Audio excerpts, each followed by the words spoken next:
दीदी मैंने चलो गुड मॉर्निंग स्टूडेंट। आज हम पढ़ रहे हैं कॉस्ट ऑफ कैपिटल, ठीक है ना। मैं Manita, department of commerce. Cost of capital क्या होती है? कॉस्ट ऑफ कैपिटल मतलब minimum required rate of return, ठीक है ना। कॉस्ट ऑफ कैपिटल मतलब कि हम जो पैसा बाहर से उठा रहे हैं उसके बदले में हम जो रिटर्न उनको दे रहे हैं वो क्या होती है? आपकी कॉस्ट ऑफ कैपिटल, ठीक है ना। तो डेफिनेशन गिवन है आपकी कॉस्ट ऑफ कैपिटल की। The cost of capital is the minimum required rate of return, rate of earning और द कट ऑफ रेट और कैपिटल एक्सपेंडिचर। यानी minimum required of rate of return का मतलब होता है कि जो कंपनी में इन्वेस्ट कर रहे हैं तो उसके बदले में ऑब्वियसली वो हमसे कुछ एक्सपेक्ट कर रहे होंगे, ठीक है ना। तो उनकी हमसे जो एक्सपेक्टेशन होती है वही क्या होती है? आपकी कॉस्ट ऑफ कैपिटल होती है, ठीक है ना। मान लो हमने किसी से लोन लिया तो लोन के बदले में हमें जो इंटरेस्ट ऑफ रेट उसको देनी पड़ रही है वो उस लोन की क्या है? कॉस्ट ऑफ कैपिटल है। सेम ऐसे ही शेयर्स जो हम इश्यू करते हैं तो जो हमारे शेयर होल्डर्स होते हैं, ठीक है ना, अगर वो हमारी कंपनी में इन्वेस्ट कर रहे हैं, हमने शेयर इश्यू करे हैं तो उसके बदले में वो हमसे कुछ एक्सपेक्ट कर रहे होंगे, ठीक है ना। तो उनकी एक्सपेक्टेशन की जो कॉस्ट होती है, यानी हम शेयर्स के बदले में जो उन्हें डिविडेंड देते हैं वो क्या होती है? आपकी कॉस्ट ऑफ कैपिटल होती है, ठीक है ना। नेक्स्ट है सिग्निफिकेंस क्या होती है कॉस्ट ऑफ कैपिटल की? हम क्यों पढ़ते हैं, क्यों रिक्वायरमेंट होती है? वो क्या है ना, कंपनी के पास रिसोर्सेज लिमिटेड होते हैं, यानी कोई भी कंपनी ऐसी नहीं होती है कि जिसमें बहुत सारे रिसोर्सेज हो, अनलिमिटेड हो, ठीक है ना। क्योंकि लिमिटेड रिसोर्सेज होते हैं और हमें उनका एफिशिएंटली यूज करना होता है कि मैक्सिमम आउटपुट हम उससे ले सकें, ठीक है ना। तो अगर मान लो हमें बाहर से कुछ पैसा भी उठाना पड़ता है, उसके बदले में हमें जो भी देना पड़ता है वो उनकी क्या होती है? कॉस्ट होती है। लेकिन मिनिमम का मतलब होता है कि अगर हम जो चीजें उधार ले रहे हैं और उसके बदले में जो हम कॉस्ट दे रहे हैं तो कम से कम वो पैसा जो हमने बाहर से उठाया है उसके ऊपर हमें इतना तो अर्न करना ही करना चाहिए कि हम उसकी कॉस्ट को क्या कर सके? भुगतान कर सके, ठीक है ना। वो क्या होती है? आपकी कॉस्ट ऑफ कैपिटल। अब सिग्निफिकेंस क्या है कि महत्व क्या है, क्यों हम कॉस्ट ऑफ कैपिटल को पढ़ते हैं? तो इतने सारे प्रोजेक्ट्स होते हैं, इतने सारे अल्टरनेट्स होते हैं, हमारा कैपिटल स्ट्रक्चर्स होता है, उसको भी हमें इस तरह से डिजाइन करना होता है कि हमारी कॉस्ट ऑफ कैपिटल तो मिनिमम हो और हमारी रेट ऑफ अर्निंग क्या हो? मैक्सिमम होनी चाहिए, ठीक है ना।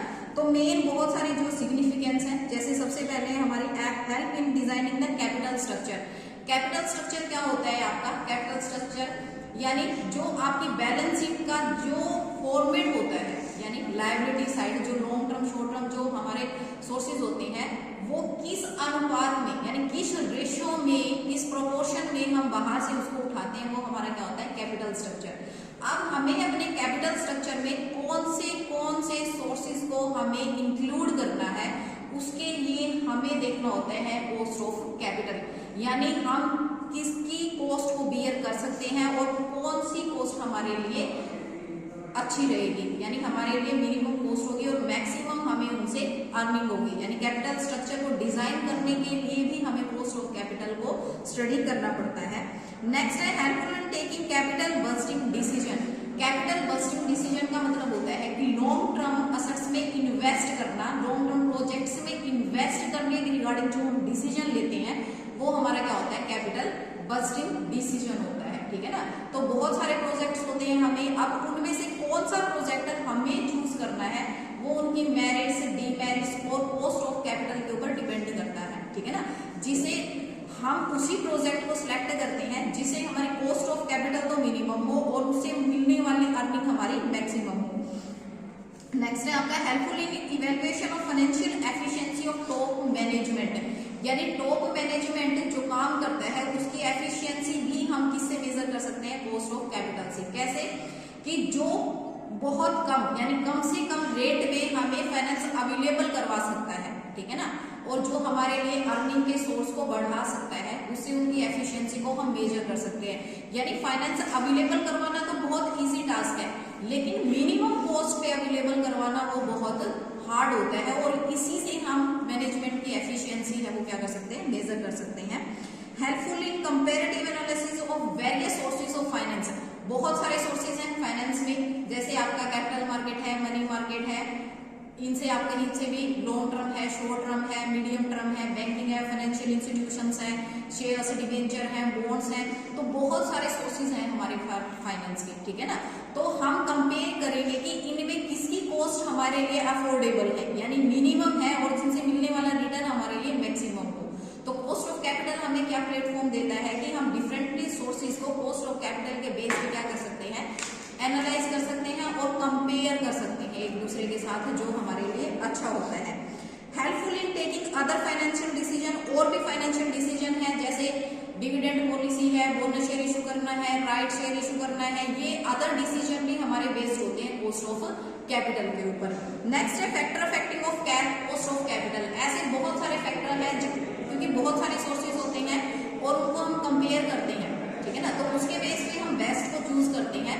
तो कॉस्ट ऑफ कैपिटल ही वो एक लेवल है, एक बेस है, जिसके बेस पे हम वो हैं, लेकिन वो डिसीजन जब हम लेते हैं तो एनवायरमेंट में बहुत सारे ऐसे फैक्टर्स होते हैं जो हमारे डिसीजन को प्रभावित करते हैं, इफेक्ट करते हैं। जैसे risk free interest rate. Risk free interest rate का मतलब होता है कि जहां पे आपका रिस्क तो क्या होता है, मिनिमम होता है, यानी जैसे हमारी गवर्नमेंट सिक्योरिटीज होती हैं, गवर्नमेंट सिक्योरिटीज में क्या होता है, जैसे आपने बैंक में डिपॉजिट करवाया, ठीक है ना, पीएफ हो गया, एलआईसी वगैरह हो गई, यहाँ पे हमारे पास क्या है, जो हमारी कॉस्ट यानी रिस्क तो क्या होता है वहां पे मिनिमम होता है, क्योंकि मान लो अगर आपने बैंक में पैसे जमा करवाए तो अगर कल को बैंक जो है बैंकरप्ट भी हो जाता है तो भी गवर्नमेंट उसके लिए रिस्पॉन्सिबल होगी कि हमें वो पैसा हमारा मिल जाएगा, ठीक है ना।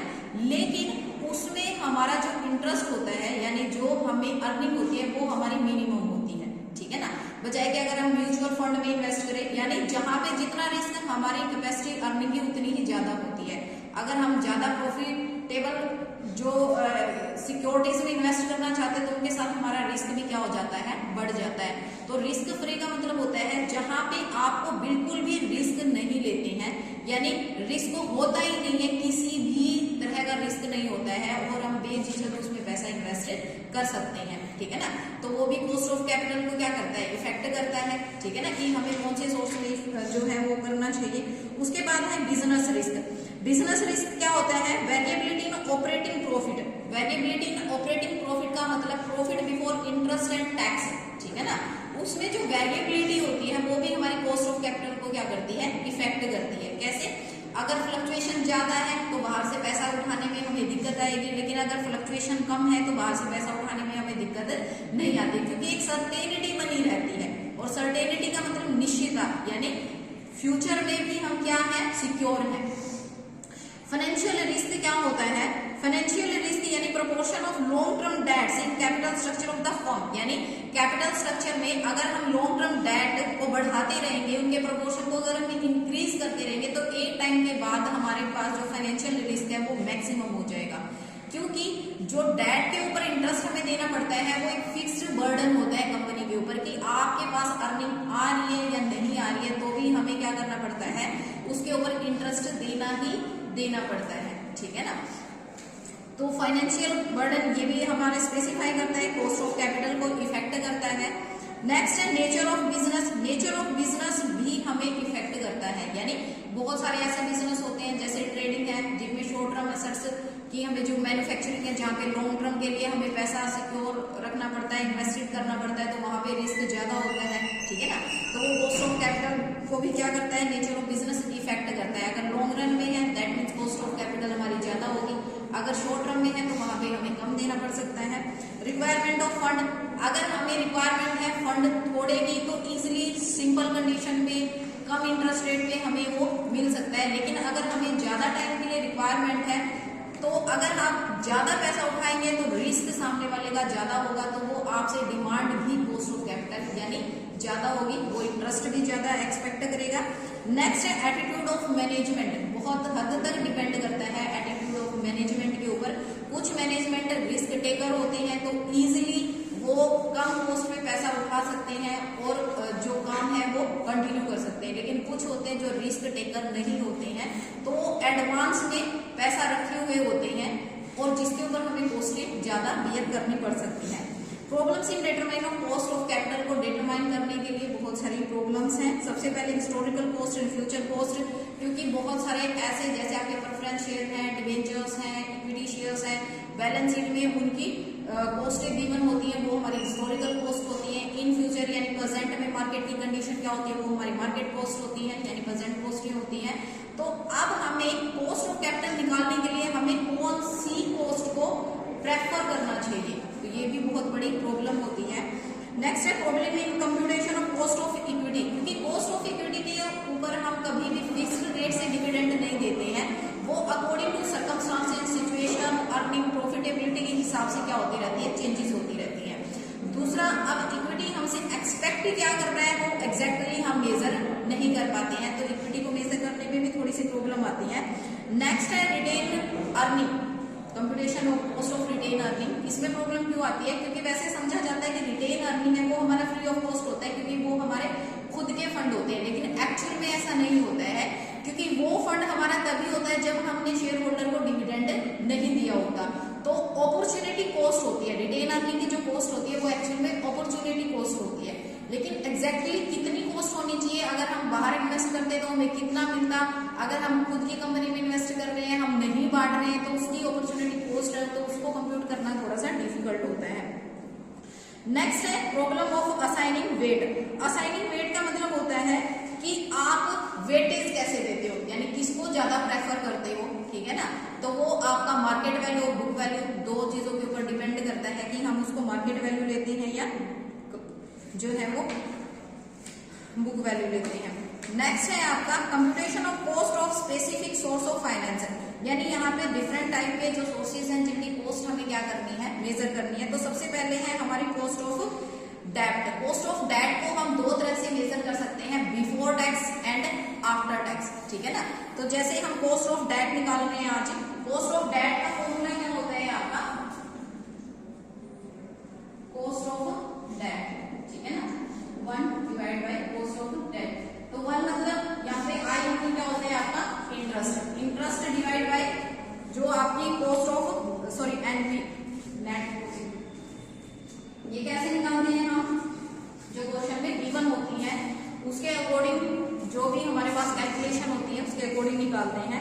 तो जैसे आपका कॉस्ट ऑफ है मल्टीप्लाई 100। नेक्स्ट है आपका, अगर हम इसी में आफ्टर टैक्स निकालते हैं, cost of debt after tax, अगर हम सेम यहीं पे निकालते हैं cost of debt after tax, तो इसमें क्या होता है 1 NP multiply 100 1 minus tax rate. तो ये क्या होता है आपका कॉस्ट ऑफ कैपिटल जो आफ्टर टैक्स निकालते हैं। नेक्स्ट है कि कॉस्ट ऑफ कैपिटल में हम दो तरह से फर्दर करते हैं, कि रिडीमेबल होते हैं और एक इरिडीमेबल होती है। रिडीमेबल का मतलब होता है कि जो हम लाइफ टाइम, यानी जो डिबेंचर्स की लाइफ टाइम होती है या कंपनी की लाइफ टाइम होती है उसके दौरान हम उनको रिडीम कर देते हैं। इरिडीमेबल होते हैं जो कंपनी की लिक्विडेशन की सिचुएशन में ही उनको भुगतान किया जाता है। थैंक यू, आज के लिए इतना ही।